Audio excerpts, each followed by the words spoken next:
Eleições 2022. Olha só, gente, os economistas Armínio Fraga, Edmar Baixa, Pedro Malan e Pércio Arida, responsáveis pela criação do Plano Real durante o governo de Fernando Henrique Cardoso, declararam voto em Lula neste segundo turno. Os 4 economistas que eu citei garantiram a confiança no candidato do PT, mas a presidência, inclusive, da República, mas pediram responsabilidade na condição econômica do Brasil. Surgiram alguns rumores de que Michel Temer teria oficializado o apoio ao presidente Jair Bolsonaro, mas de acordo com informações apuradas aqui pelo jornalismo da Jovem Pan, o ex-presidente da República tem sido alvo de pressão de correligionários do MDB para que se mantenha neutro no pleito presidencial.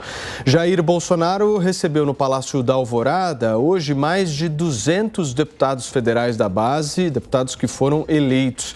Também estavam presentes o governador reeleito do estado de Goiás, Ronaldo Caiado, e o deputado federal Onyx Lorenzoni, que disputa o segundo turno do governo do Rio Grande do Sul.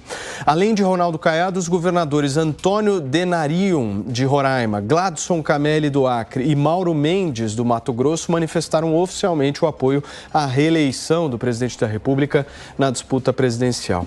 Para o presidente da Câmara Federal, Arthur Lira, a formação do novo Congresso Nacional, com um perfil bem de centro-direita e mais conservador, é uma continuidade do governo Bolsonaro, falas de Arthur Lira. Eu vou aproveitar e lançar agora a enquete do dia do nosso 3 em 1 no site da Jovem Pan News, querendo saber de você o seguinte: nós estamos vendo algumas pesquisas eleitorais sendo divulgadas nesse início de segundo turno, mas o que eu quero saber de você é o seguinte: você acha que elas podem definir o seu voto? Ou seja, as pesquisas eleitorais definem o seu voto no dia 30 de outubro? Sim ou não? 73% dos participantes, os mais de 300 participantes aí em 2 minutinhos de programa, disseram que não, que as pesquisas não definem o voto, e 26% já estão respondendo que sim, esses resultados definem de alguma maneira as nossas escolhas do dia 30 de outubro. Deixa eu dar uma boa tarde ao nosso time aqui, já vejo ao meu lado nos estúdios o Serrão, o Piperno, a nossa Cris conectada, e hoje substituindo o Rodrigo Constantino, temos ele, Fernando Conrado. Conrado, já que você está chegando, eu começo por você, porque eu quero entender todos esses apoios e nesses 3, 4 primeiros dias aí de segundo turno, quem é que está fazendo a melhor estratégia? Antes de mais nada, sempre uma honra estar aqui com vocês. Boa tarde para o Serrão, para a Cris, para o Piperno, para a nossa audiência. Bom, o que a gente está vendo aqui agora é que a esquerda ainda não se organizou, né? A esquerda está tendo aí atitudes erráticas, não só a esquerda como um todo, não só o Lula, não só o PT, mas também a própria imprensa esquerdista. Eles não têm um alinhamento de um discurso mais próprio. E aí eu vejo todas essas informações, aí eu fico bem ouriçado aqui, né? Porque a gente vê, faltou aí nos pais do Plano Real, né, o grande nome que não está nesse time, graças a Deus, Gustavo Franco. Esse é o grande pai do Plano Real. E aí eu fico pensando em todos esses menestréis, defensores da democracia, dizendo pro Lula, Lula, seguinte, nós vamos ceder, mas põe só a cabecinha, né? E o Lula já falou que não vai segurar o teto de gastos, que ele não quer saber mais dessas coisas. E aí eu fico pensando em quem que eles querem iludir. Eu até acredito que o próprio Marcola, não sei se a gente pode falar do Marcola aqui, se o presidente do partido de oposição, o TSE, vai nos autorizar a falar ou não, mas o próprio Marcola foi mais honesto, no momento que ele diz Lula é um picareta, Lula é um pilantra, né, mas favoreceria um cenário estar ao lado dele. Aqui eles falam que vão lutar pela democracia.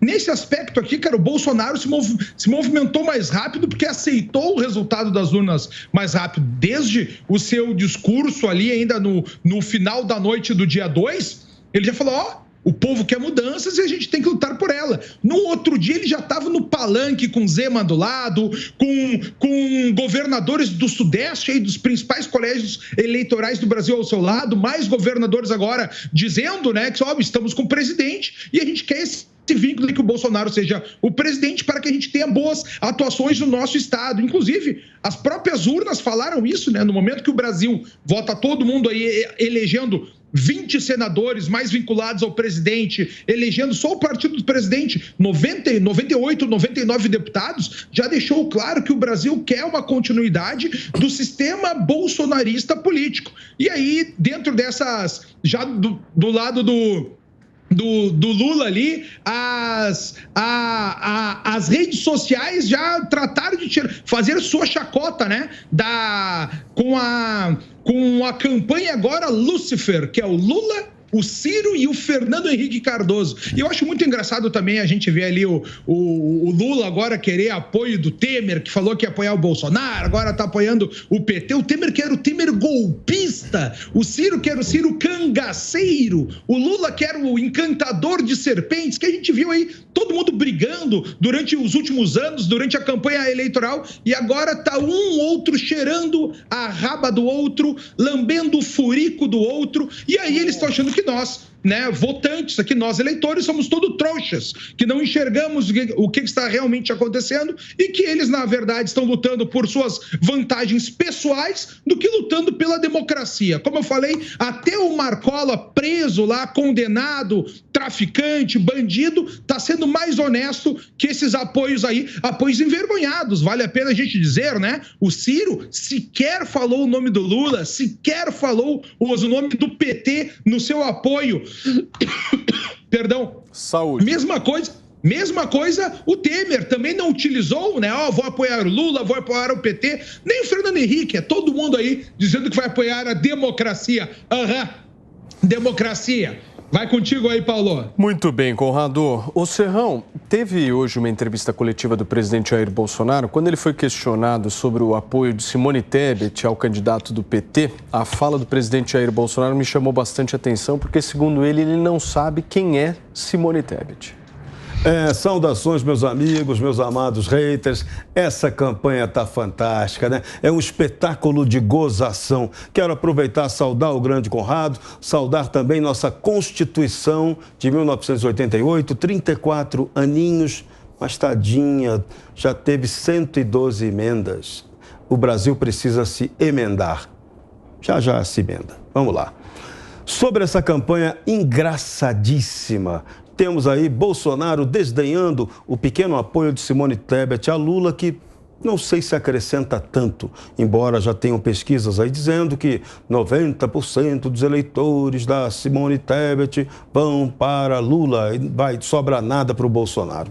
Tá, mas isso não acrescenta tanto na prática.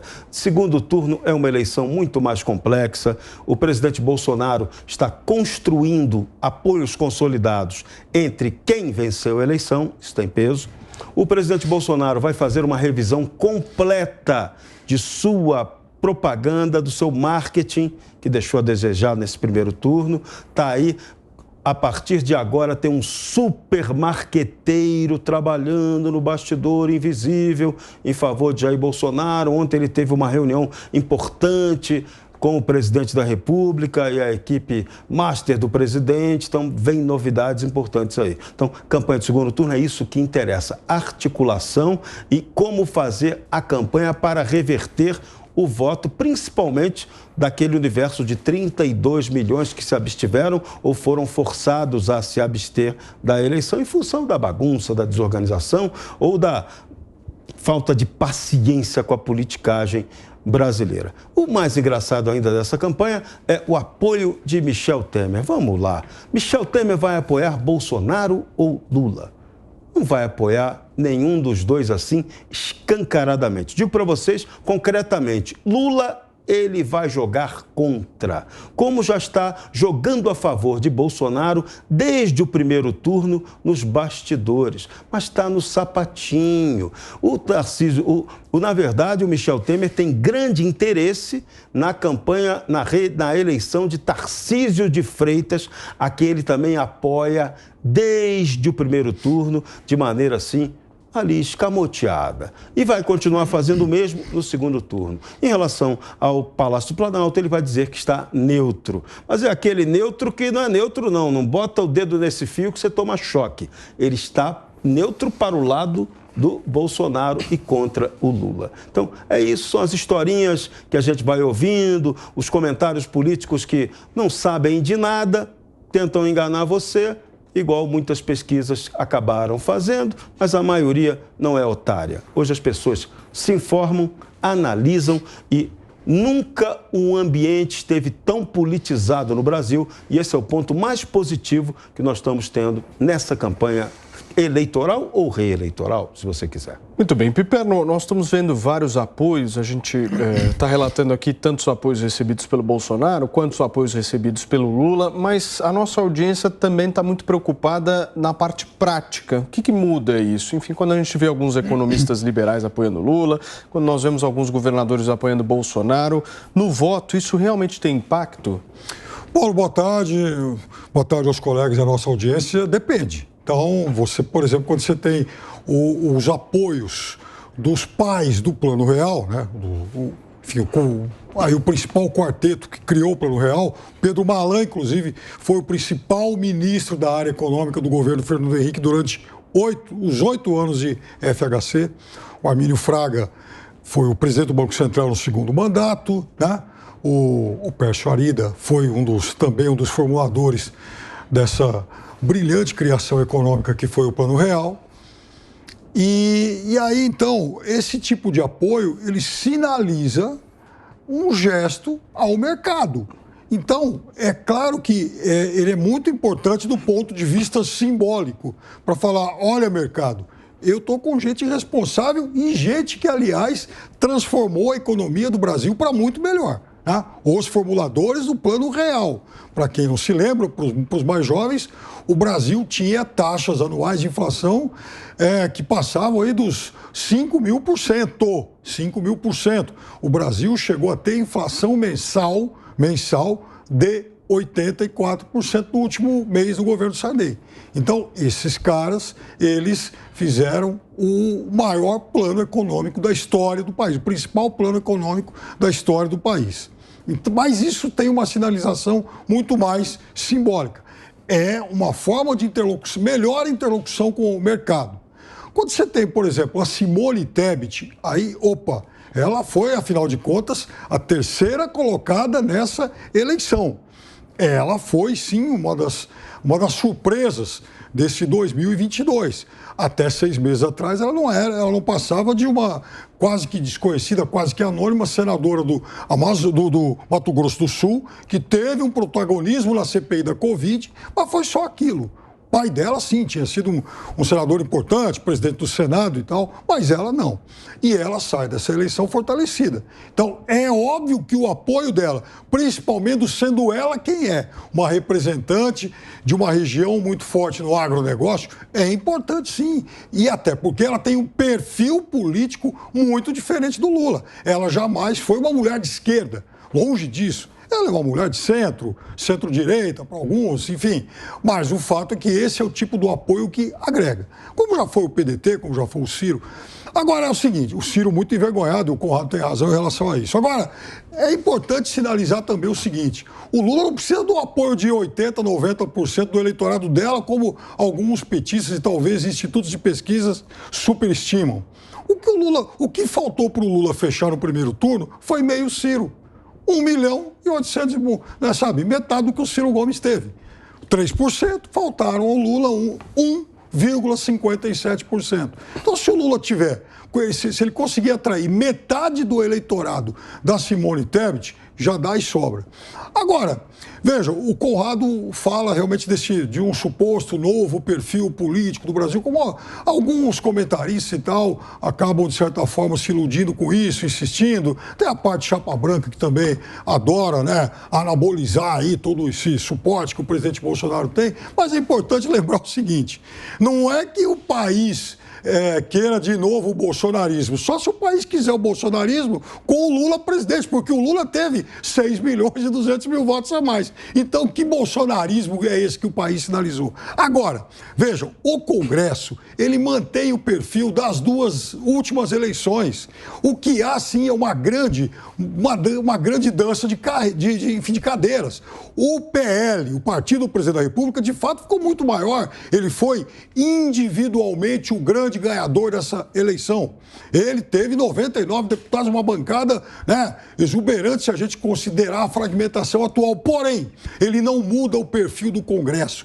A Dilma, quando teve que lutar contra o impeachment, ela teve 137 votos.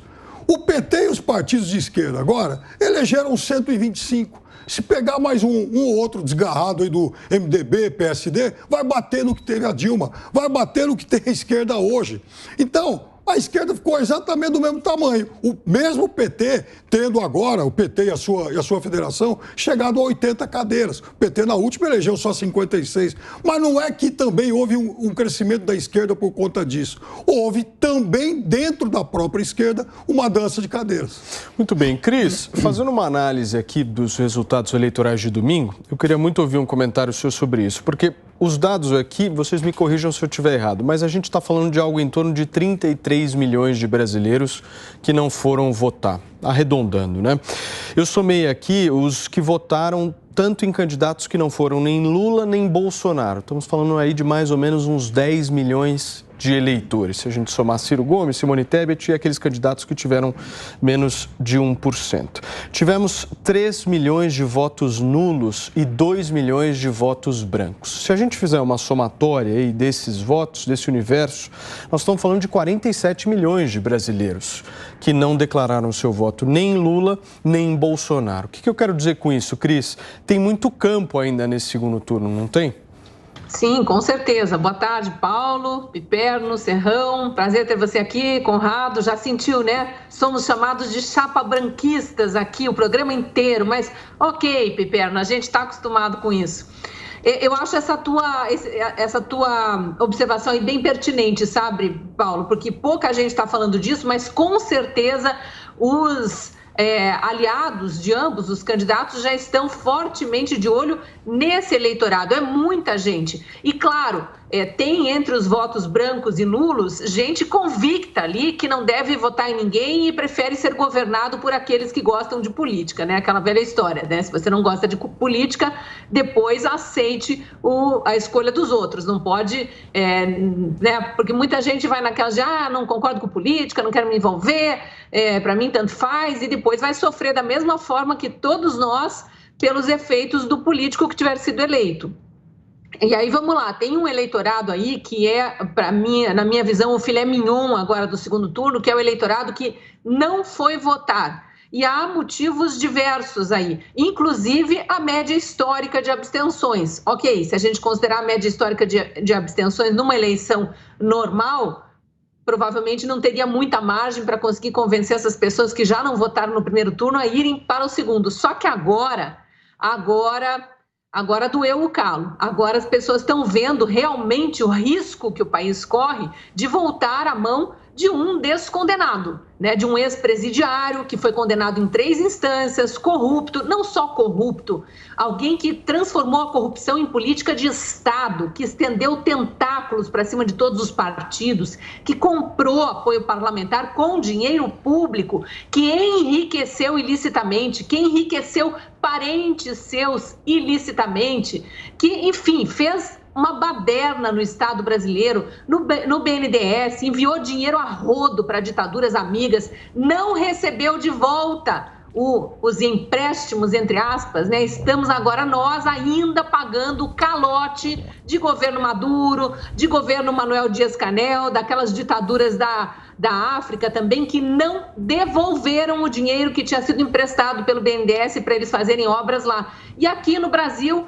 muitas obras abandonadas, algumas delas, aliás, muitas delas foram concluídas pelo governo Bolsonaro, chegou água no Nordeste, saneamento, né? A questão do saneamento, que era imprescindível, foi uma reforma importantíssima, aprovada no governo Bolsonaro, com voto contra dos petistas e dos partidos satélites ali de extrema esquerda. Então, isso tudo vai chegar agora para esse eleitorado no segundo turno e o cara vai pensar, opa, pera lá, eu sou nordestino, passei 30 anos aqui ouvindo promessa de que a água chegaria para mim, de que a miséria acabaria e continuava sem água e sem miséria, mesmo após 16 anos de governos petistas. E agora esses mesmos vêm me dizer que eles vão acabar com a miséria, que eles não conseguiram acabar no passado. Opa, eles investiram em hidrelétricas que nunca foram concluídas, custaram 5, 10 vezes mais do que o projeto original, foram rios de dinheiro ali também escoando na corrupção e não ficaram prontas. E agora o atual governo que está concluindo e trazendo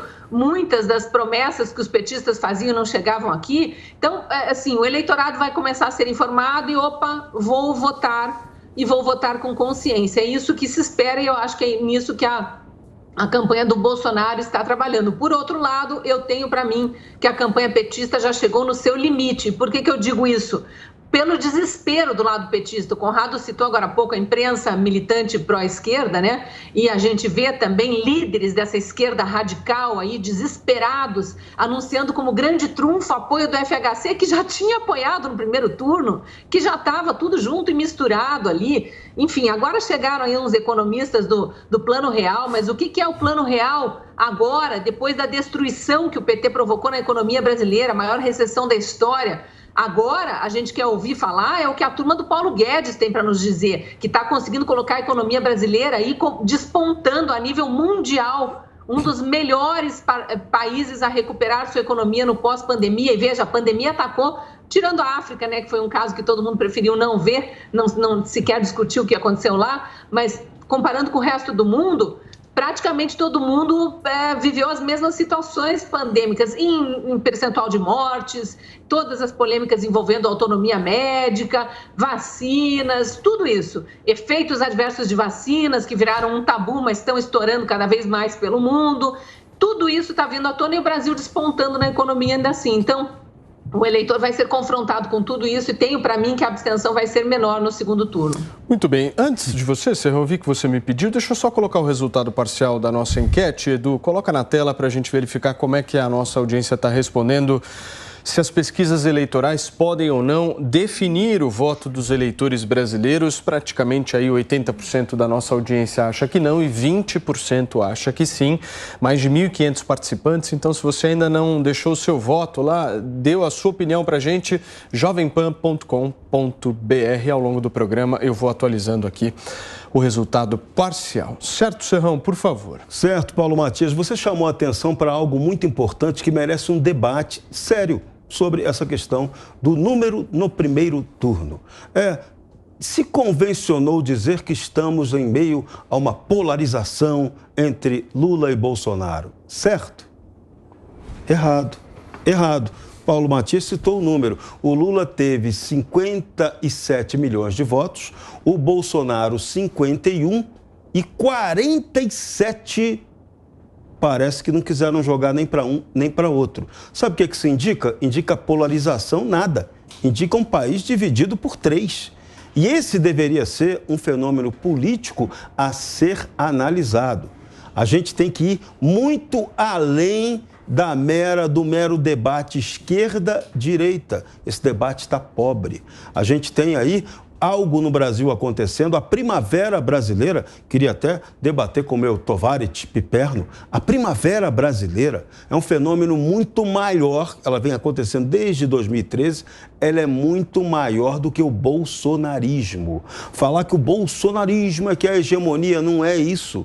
O que é hegemonia é a vontade do brasileiro por mudança. E eu garanto para vocês que entre aqueles 47 milhões ali, branco, nulo, e que não apareceram para votar, ou não puderam votar, ou não quiseram votar, tem aí muita gente que quer mudança, não está satisfeita com o que está acontecendo. Então, essa vontade de mudança é que tem que ser entendida por todos que estão envolvidos na política. O Brasil não dá para ficar na mesmice. Nós estamos vendo, eu chamo a atenção sempre, a economia brasileira está decolando num sentido diferente da política. A política brasileira precisa acompanhar o movimento natural da economia. A economia está indo bem, mas a política ainda não está indo bem. Então nós precisamos equalizar a política, porque essa é a vontade da população, para que esse país melhore efetivamente. O país está dividido por 3. A polarização é uma mera ilusão midiática.